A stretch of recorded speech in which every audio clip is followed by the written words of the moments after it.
From WSYR 9.2 Syracuse, this is News Channel 9 at 10. And good evening. Coming up on News Channel 9 at 10, yesterday's suspected robber is now in custody. How would you react if a car smashed into your house in the middle of the night? And a glimpse of rebuilding after the tragic flooding in the southern tier 7 months ago. Good evening, I'm Christy Casciano. It's been more than 7 months since massive floods ravaged the southern tier. Homes were destroyed, thousands of people were evacuated, and nearly 100 animals left inside this Johnson City Petco store. They died, sparking outrage from animal rights activists and animal lovers across the country. On Monday, the store reopens. News Channel 9's Stacy Lynn Honda got a chance to tour the new location in Johnson City this afternoon. It was a scene that sparked outrage. 100 animals, including guinea pigs, birds, fish, and reptiles, abandoned and left to die. The animals who did pay with their lives for the negligence and the cruelty, and we think it's criminal that someone dropped on them last September in the face of an evacuation order for this very plot of land. But today, a very different scene, a renovated and revamped store in the same location, ready for business again. It's a development that may come as a surprise after Petco's CEO announced last year that they would not reopen in the same location over fears that flooding would happen again. We tried to find a different building in the area that we could take over and open a new store there with a full complement of animals, and we were not able to do that. But this time, the store won't sell any animals for fear of flooding again. The company has also reviewed and made changes to their emergency evacuation policy nationwide. We've identified all of our stores within the organization that are within floodplain so that we can obviously communicate with our teams accordingly in lieu of any other situation like this happening again. That's a good thing to come from the tragedy here last fall. It's a testament to our community that it's come about. And as Stacy Lynn tells us, the store will have a soft opening tomorrow along with their new adoption center. A Rochester mother is in custody tonight on arson and manslaughter charges. The victims were her children. The mother, Bobby Kugler, was arrested in the Poughkeepsie area today. She's accused of setting a house on fire in Rochester that killed 4 of her children. The oldest was 14. Firefighters were able to rescue Kugler from the burning house along with her 2-year-old daughter. 3 others also escaped in time. The mother will be arraigned tomorrow morning. Imagine waking up to the sound of a crash in the middle of the night and walking outside to your front porch in ruins. It's exactly what happened to some Syracuse University students early this morning. There's the scene. Along with the porch, the driver managed to take out a nearby stop sign before taking off. Students were stunned. It's just about 3:30 and it's just an extremely loud noise. You know, it sounded like somebody had maybe fallen down the flight of stairs, or I thought maybe too, is this part of my dreaming this? Like, what's going on? And so my roommate Gareth came knocking on the door and said, hey, somebody crashed into the front porch. Police are still on the lookout for the driver. Watch for updates on this story at 9WSYR.com. 2 men are facing charges in 8 business break-ins. They're behind bars tonight. They're charged with attempted burglary at World Gold Fashion on Geddes Street and burglary at Old Man's Garage on Bailey Drive. But that's not the whole story. The men are also suspects in 6 other business burglaries in the area. Now, we've had interactions with both of these guys. They're actually both known gang members in the city of Syracuse, and we've had a lot of interaction. So that's one of the things that helped lead to their capture. There were some detectives that recognized these guys. We just weren't sure, and then once we got the names from the public, it really helped us. We were able to go out and capture them. Charges are pending in the 6 other burglaries. The men are being held in the Justice Center jail, and police are still on the lookout for a 3rd man. He robbed a Fulton Savings Bank yesterday, according to police, and tonight he's in jail. As News Channel 9's Keith Coblin, here's the story of a man doomed by surveillance video in less than a day. Less than 24 hours after the robbery of a Brewerton bank, the main suspect was brought to Clay Town Court to face a number of criminal charges. Deputies say 25-year-old Timothy Oken of Phoenix was the man responsible for robbing the Fulton Savings Bank on Bartell Road at gunpoint. News Channel 9 aired bank surveillance images which clearly showed the suspect's face.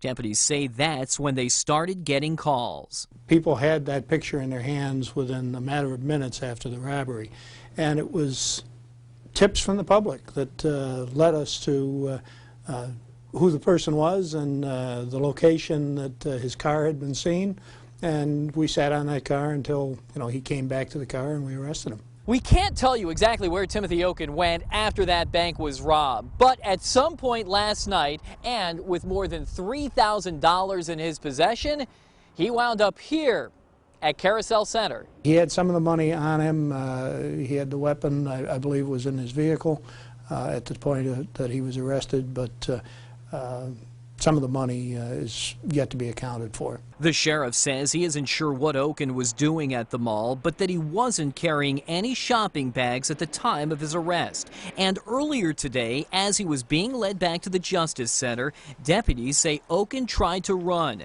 He was quickly captured, but is now facing attempted escape, along with robbery, grand larceny, and weapons charges, too.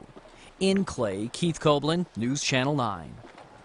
One of Bernie Fine's accusers has confessed he made it all up. Zach Tomaselli now says he fabricated his story about the former assistant SU basketball coach. The announcement comes on the heels of his sentencing earlier this week. He will be spending 3 years and 3 months in prison for sexually abusing a boy in Maine. Tomaselli is one of 3 men who came forward accusing Fine of sexual abuse. Fine was never charged. He denies any wrongdoing. A powerful storm system is expected to tear through from Texas to Minnesota this weekend. One tornado has already touched down. The twister hit near the University of Oklahoma this afternoon at the Norman campus. So far, no injuries reported, but several buildings are damaged tonight in the town, which lies about 20 miles south of Oklahoma City. The weekend's storm outbreak is being called potentially life-threatening. The Great New York State Fair, a little more than 4 months away. We've just learned some of the acts that are coming to Chevy Court.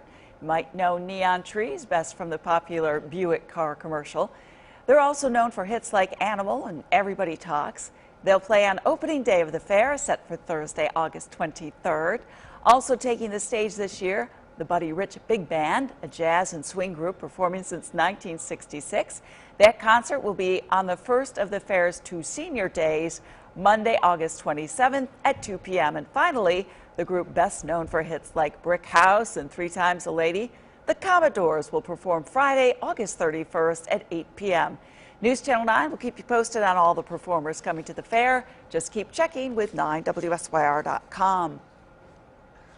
Honestly, I felt like I was delivered from the fires of hell. I mean, and that's what I'm saying. People are saying, oh, you're so courageous. The reality is I didn't feel any courage. I felt fear. That's Cory Booker, the mayor of Newark, and a man some are calling a real hero today.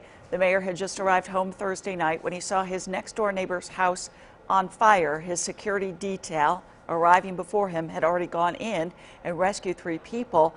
Booker burst in the house despite some resistance from a detective on the scene, and he came out with a woman who is trapped in the fire. The mayor is also nursing a few minor injuries today. The woman's still in the hospital. Many years and 6 kids later, Brad Pitt and Angelina Jolie are finally making it official. Pitt's manager confirmed today that the couple has at long last gotten engaged. She also mentioned that the famous couple's 6 children, 3 adopted, 3 biological, are very happy. The couple hasn't yet set a wedding date.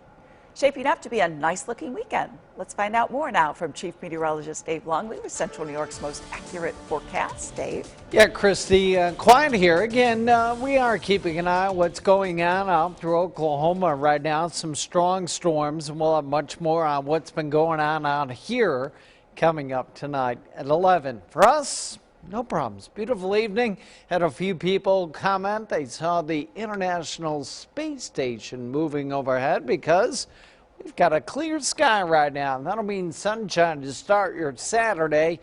Clouds will begin to move in during the day tomorrow.